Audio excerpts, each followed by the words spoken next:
تموتن إلا وأنتم مسلمون. قال الله تعالى في كتابه الكريم وهو أصدق القائلين: أعوذ بالله من الشيطان الرجيم. بسم الله الرحمن الرحيم.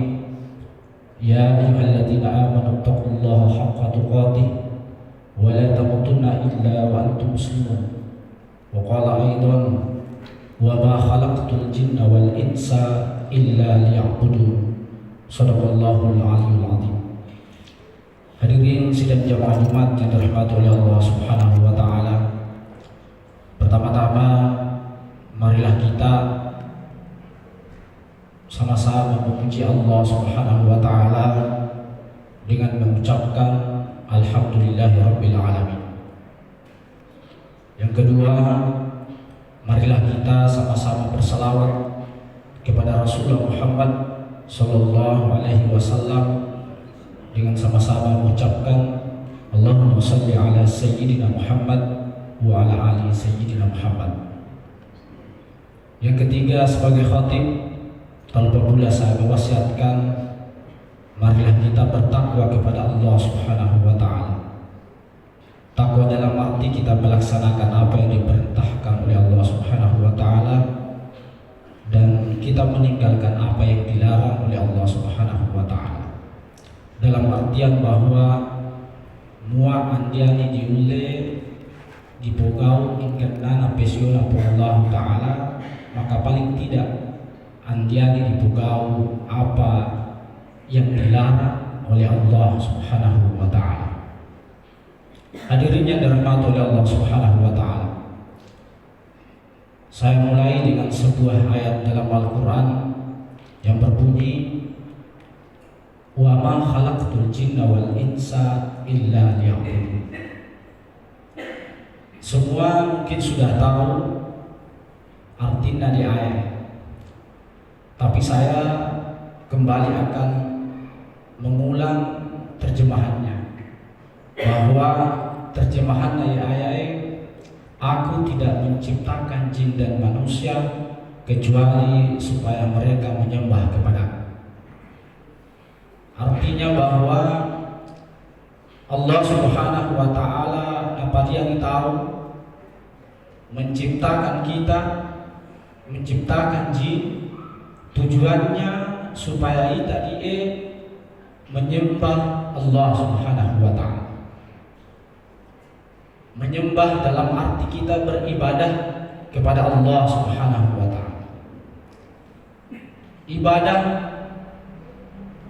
kalau perspektif luas, wa artina ibadah, semua aktivitas panggauang ia dipogau yang tujuannya adalah untuk mendekatkan diri kepada Allah Subhanahu wa taala, maka itu adalah ibadah. Jadi apapun yang kita lakukan, apapun profesi kita, apapun pekerjaan kita, kalau niatnya untuk Allah Subhanahu wa taala dan ikhlas melaksanakannya, maka itu berarti kita sedang beribadah kepada Allah Subhanahu wa taala. Apakah pekerjaan kita sebagai guru, presiden, kepala desa dan lain sebagainya, kalau itu niatnya untuk Allah Subhanahu wa taala, maka itu berarti kita sedang beribadah kepada Allah Subhanahu wa taala. Salah satu ibadah dalam Al-Qur'an yang paling ditekankan oleh Allah Subhanahu wa taala adalah beribadah dengan doa. Jadi doa, berdoa, meminta kepada Allah Subhanahu wa taala adalah termasuk ibadah. Rasulullah Shallallahu Alaihi Wasallam bersabda, "Ad-du'a'u huwal ibadah." Jadi doa merawat Allah dipatah Allah Taala adalah termasuk ibadah. Jadi muat dia mau tahu andal macua berdoa, ada orang yang melarang kita berdoa, maka sesungguhnya orang itu melarang kita untuk beribadah. Padahal Allah Subhanahu wa taala sendiri Allah taala di dalam Al-Qur'an urma'u ud'uni astajib lakum. Berdoalah kepadaku, makin pasti aku akan mengabulkan. Jadi wahai Allah Ta'ala perawai, berdoalah kepadaku, maka pasti aku akan mengabulkan. Jadi ketika kita berdoa memohon kepada Allah Subhanahu wa Ta'ala, pada hakikatnya kita telah melaksanakan perintah Allah Subhanahu wa Ta'ala. Jadi muat merau ta'ala di kota Allah Ta'ala, sesungguhnya kita melaksanakan apa yang diperintahkan oleh Allah Subhanahu wa Ta'ala. Jadi di waktu tahu berdoa kepada Allah, merau ta'ala di kota Allah Ta'ala, maka sesungguhnya kita termasuk orang yang bertakwa, sebagaimana yang saya sebutkan di awal, bahwa orang yang bertakwa adalah orang yang melaksanakan perintah Allah dan menjauhi larangannya. Jadi muasita berdoa bandi tahu lo dipatok Allah Ta'ala, maka sesungguhnya kita termasuk orang-orang yang bertakwa. Hadirin yang dirahmati oleh Allah Subhanahu wa Ta'ala. Lalu apa itu doa? Dalam kitab Al-Azkar disebutkan bahwa al-murad bid doa, jadi yang bisa doa adalah idharul faqah, menampakkan kebutuhan, memperjelas kebutuhan kita, dipepenasai apa dia kebutuhan tadi. Menurut Imam Al-Haddad, doa itu adalah lisanul ubudiyah, ungkapan pengabdian penghambaan diri kita kepada Allah Subhanahu wa Ta'ala. Jadi menurut Imam Al-Haddad dalam kitab Irsalatul Mu'awalah, jadi ia sangat doa adalah ungkapan pengabdian penghambaan diri kita. Jadi dipawi diungkapkan bahwa kita ini adalah hamba Allah Subhanahu wa Ta'ala, memohon kepada Allah Subhanahu wa Ta'ala. Menurut Imam Al-Qushairi, bahwa doa itu adalah al-iftiqar ila Allah, kebutuhan hamba kepada Allah Subhanahu wa Ta'ala. Jadi doa itu kebutuhan dari seorang hamba kepada Allah Subhanahu wa Ta'ala. Hadirin yang dirahmati oleh Allah Subhanahu wa Ta'ala. Lalu pertanyaannya kemudian, kenapa kita harus berdoa kepada Allah Subhanahu wa Ta'ala? Yang pertama, dalam salah satu hadis Rasulullah sallallahu alaihi wasallam, ad-du'a mukhul ibadah. Jadi ya doa intinya atau otaknya dari ibadah. Maka semua ibadah yang kita lakukan itu harus dibarengi dengan doa. Mas sembahyang yang tahu, setelah sholat ada doanya, puasa juga ada doanya, zakat juga ada doanya, haji juga ada doanya.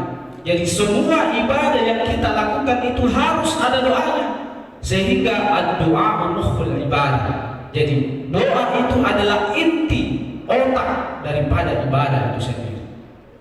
Itu yang pertama.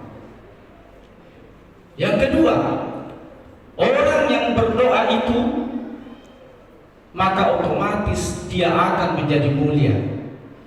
Rasulullah sallallahu alaihi wasallam bersabda, "Laisa syai'un akrama 'alallahi minad du'a."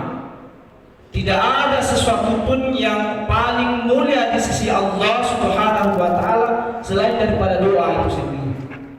Jadi ketika kita meminta berdoa kepada Allah Subhanahu wa Ta'ala, maka kita termasuk orang-orang yang mulia di sisi Allah Subhanahu wa Ta'ala. Yang ketiga, kenapa kita harus berdoa? Karena doa itu adalah sebagai perantara untuk tercapainya doa-doa kita. Allah Subhanahu wa Ta'ala berfirman, "Ujibu da'watad da'i idza da'ani." Saya akan mengabulkan doa orang-orang yang berdoa jika dia berdoa. Iya Pak anak, ukabulkan ye doa na taklah putawe wa mirawi main. Kalau kita tidak berdoa, maka Allah Subhanahu wa Ta'ala tidak akan mengabulkan doa kita. Dan yang terakhir, kenapa kita harus berdoa? Karena itu adalah perintah Allah Subhanahu wa Ta'ala. Wa qala rabbukum ud'uni astajib lakum. Tuhanmu telah berkata, berdoalah kepadaku, mintalah kepadaku, maka aku akan mengabulkan.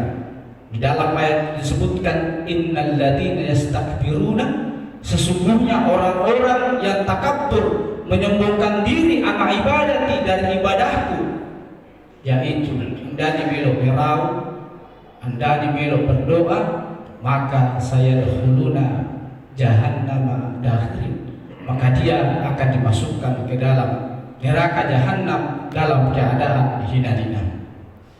Hadirin yang dirahmati oleh Allah Subhanahu wa taala. Sebagai kesimpulan,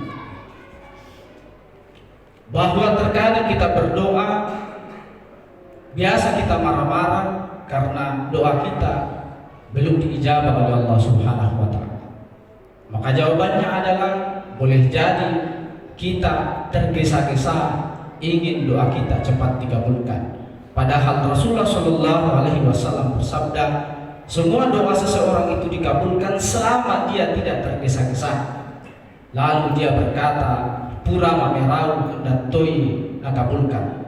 Maka hadirin dirahmati oleh Allah Subhanahu wa taala, di samping kita berdoa kepada Allah Subhanahu wa taala, kita pun harus ingat dan pahami bahwa Allah lah yang lebih tahu kapan doa itu baik dan kapan dia akan mengabulkan.